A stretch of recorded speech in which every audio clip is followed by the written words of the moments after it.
पाकिस्तान को पता था कि विपक्ष सबूत मांगेगा तो भैया इससे पहले खुद ही दे दो, तो वो सबूत अपने आप पाकिस्तान दे रहा है। पाकिस्तान के प्रधानमंत्री इस बात का जिक्र कर रहे हैं कि देखिए साहब, मुझे तो मुनीर ने बताया कि भारत ने हमला कर दिया और यहाँ हमला कर दिया, हमारे तमाम एयरबेस तबाह हो गए। ब्रजेश, कितनी कितनी हास्यास्पद बात है कि वो पाकिस्तान का प्रधानमंत्री कह रहा है कि मैं 2:30 बजे रात को स्विमिंग कर रहा था। ये तो बिल्कुल बिल्कुल बेदिमागी की बात है कि रात को 2:30 बजे आप स्विमिंग कर रहे हैं और उनका फोन आ गया। और इट इज, और ये तो तब है जब आप 3 दिन से चिल्ला रहे थे, 3 दिन से पूरी दुनिया को बता रहे थे कि साहब भारत कभी भी हमला कर सकता है, तो भारत कभी भी हमला कर सकता है, और आप स्विमिंग कर रहे थे। ये इस देश की स्थिति है। ब्रजेश कुमार जी मेरे साथ मौजूद हैं। ब्रजेश जी, अगर सेना के तौर पर देखें, सरकार के तौर पर देखें, पाकिस्तान के आर्थिक स्थिति के तौर पर देखें, नुकसान हुआ है। परसेप्शन के तौर पर भी पाकिस्तान को अंतर्राष्ट्रीय स्तर पर बड़ा नुकसान हुआ है। मसूद अजहर और तमाम आतंकवादी के ठिकानों पर हमला किया गया। जब हमला किया गया तो आतंकवादी निकले, और आतंकवादी जब पानी बंद किया तो हाफिज सईद कहने लगे कि पानी बंद करेंगे तो खून की नदियां बह जाएंगी। उनका यह बयान बताता है कि पाकिस्तान में किस तरह से आतंकवादी सरकार और सेना की साथ मिलकर संकेत देते। तबाह किया आतंकवादी ठिकानों तबाह किया। JF-17 F-16 का नुकसान हुआ, भारत ने बताया। लेकिन अब बहुत सारे लोग ये कह रहे हैं कि साहब जो ऑपरेशन सिंदूर है उसकी 100% सफलता हमें प्राप्त हुई, लेकिन यह सफलता रुकना नहीं चाहिए। 200% सफलता की जरूरत है, आगे बढ़ना चाहिए। मनोज जी, ये बहुत बढ़िया सवाल आपने किया है जी। हमने क्या मारे, क्या क्लेम किए, उन्होंने क्या मारे, वो स्थिति करीब करीब खत्म होने को आई है। हमें इससे क्या सीख मिलती है और हमें आगे क्या करना है, वो ज्यादा महत्वपूर्ण है। Time is a vector. तो सबसे हमारी कुछ उपलब्धियों के बारे में बात करूंगा, जो फंक्शनल लेवल की चीजें नहीं, मार काट वो तो हुआ, लेकिन उससे लाभ क्या मिला। देखिए, हिंदुस्तान ने पहली दफा एक बेहतरीन एक्शन लिया, जो कि उनके अंदर घुसना और प्रहार करने का। पाकिस्तान हमको हमेशा 30-35 सालों से तंग करता रहा, तो एक स्ट्रेटेजिक रिस्ट्रेंट रहती थी, जाए कि ना जाए। 1999 में भी हम अंदर नहीं गए, मना किया गया था। पार्लियामेंट अटैक, बॉम्बे अटैक 2008 वाला बहुत बड़ा था।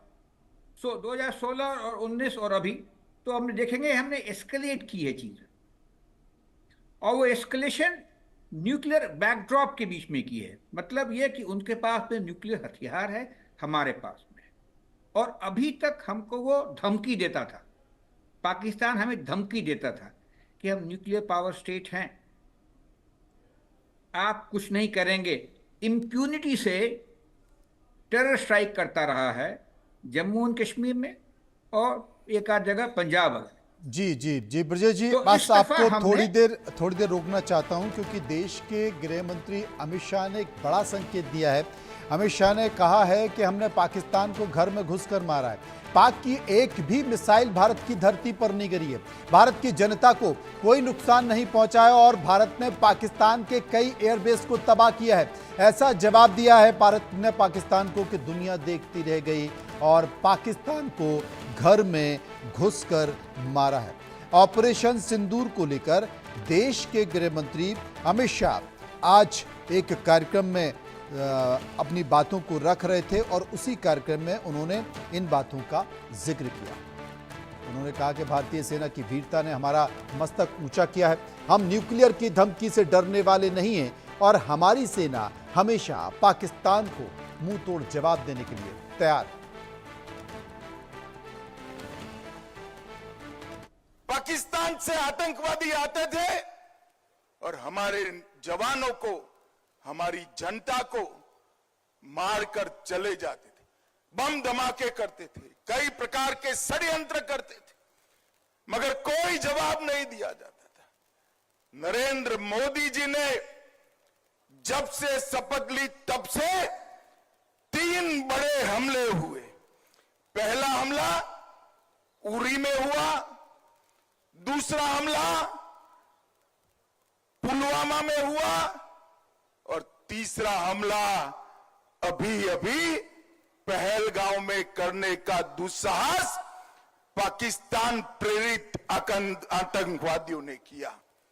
मगर मित्रों, मोदी जी ने हर हमले का जवाब इतनी मक्कमता से दिया है कि आज पूरी दुनिया आश्चर्यचकित होकर देख रही है और पाकिस्तान भयभीत होकर उसका अनुभव कर रहा है। मेजर जनरल रिटायर्ड ब्रजेश जी अपनी बात कह रहे थे। ब्रजेश जी जी, तो मैं ये कह रहा था कि जो होम मिनिस्टर जो अभी बता रहे थे टीवी पे, आपने सुनाया है, बिल्कुल सही बात है कि इस दफा हमने न्यूक्लियर थ्रेट का नजरअंदाज करते हुए उनके ऊपर अटैक किया है।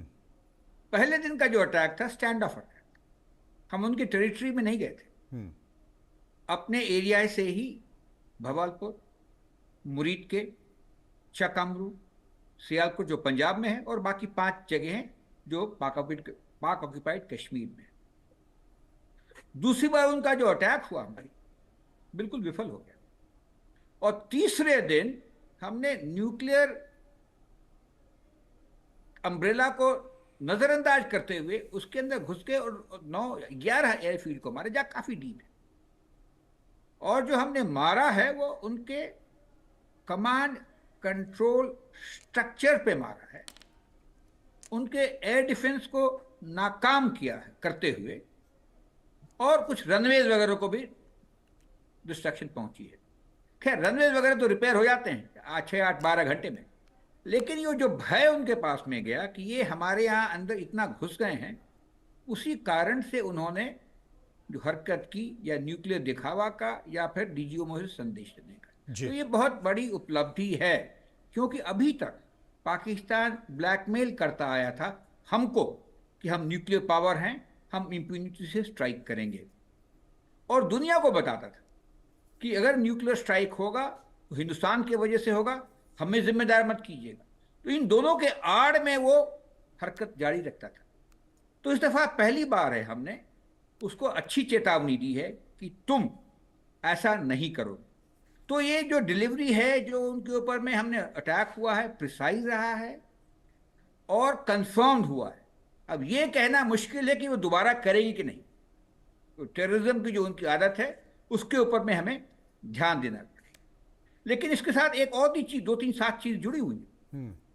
इसके बाद से ये हुई घटना कि आसिफ मुनीर की जो स्टॉक है जो नीचे गिरा हुआ था पाकिस्तान के अंदर जी, वो थोड़ा ऊपर आ गया है।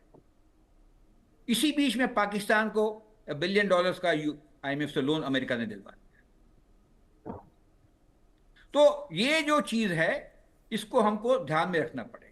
और आगे क्या होगा ये देखिए, हमने चूंकि पाकिस्तान के एयर डिफेंस को नष्ट किया है, मर्जी से अंदर घुस गए, तो उनकी जो तैयारी होगी एयर डिफेंस मजबूत करने की वो चालू हो जाएगी और हमको उसका ध्यान रखना पड़ेगा। ये बात सही है।